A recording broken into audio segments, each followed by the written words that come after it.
This is just a sample of the audiobook. To get the complete audiobook, access the link posted in the first comment.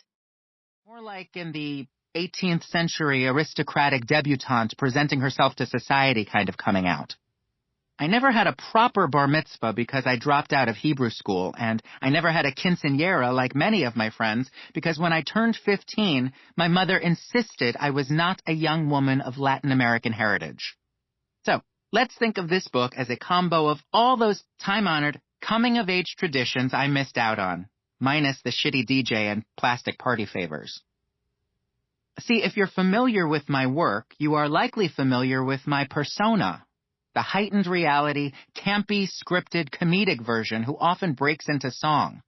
Sure, that's one part of me, but what you may not realize is that behind that bubbly character is an actual person, an introverted, only child full of angst, flaws, insecurities, past heartbreaks, and yes, impossibly perfect bone structure. Hopefully, as you listen on, you'll come to know more about the person behind the persona behind the pink cat-eye glasses. But why not let's kick right off by dispelling some of the most egregious fake news, alternative facts, lies, myths, and propaganda often circulating about me. 1.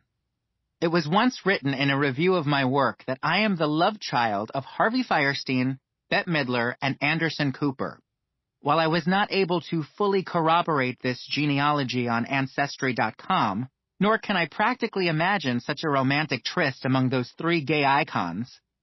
Actually, now I'm totally imagining it, and so are you. I'm going to go ahead and say that one's true.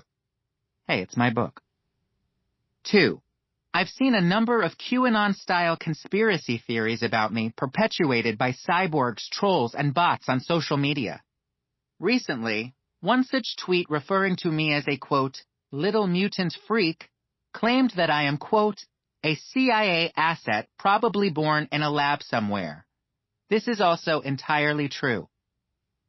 3. Some extreme right-wingers seem to believe I've been hired by Nancy Pelosi and the DNC to push their agenda. Joking aside, this is false.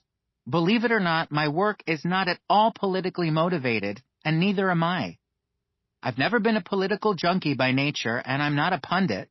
My shtick as a topical comedian and satirist has always been to cover whatever you, the audience, are talking about. It just so happened that around 2016, y'all started talking about nothing but politics. I wonder why. And I simply followed suit. While like many, I have become much more woke to those topics over the years, and while some of my spoofs may contain a heavier dose of my genuine opinion than others, my work is rarely a personal testimony and never a political endorsement or even condemnation in any grown-up sense of those words. It's merely a colorful snapshot of a moment in time as I see it, a funhouse mirror reflection of all sides. That has at least been my intention to this point anyway. So don't act so surprised when you tell me your Republican mother loves me too. I'm not. Why the hell shouldn't she? 4. Yes, it's my real name. Randy Rainbow, not Randall, not Randolph, not Randonce, is the name that appears on my birth certificate, my New York State ID, my Social Security card, and in black Sharpie ink on the inside of every pair of underwear I own. I know it sounds like the corniest stage name ever. Believe me when I tell you, I would not have chosen it for myself. It was a very difficult childhood. Just read the next few chapters. My name may seem perfectly on brand now, but frankly, that's only because I had no choice but to grow into it.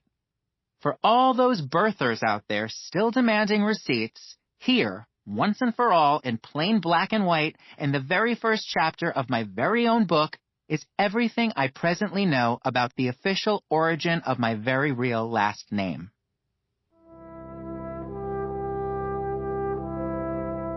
My great-great-grandparents, the Regenbogens, lived in what was then Austria-Hungary, likely between 1860 and 1880. Like many other Jews, they fled to England to avoid religious persecution. The German word Regenbogen was literally translated to the English word rainbow.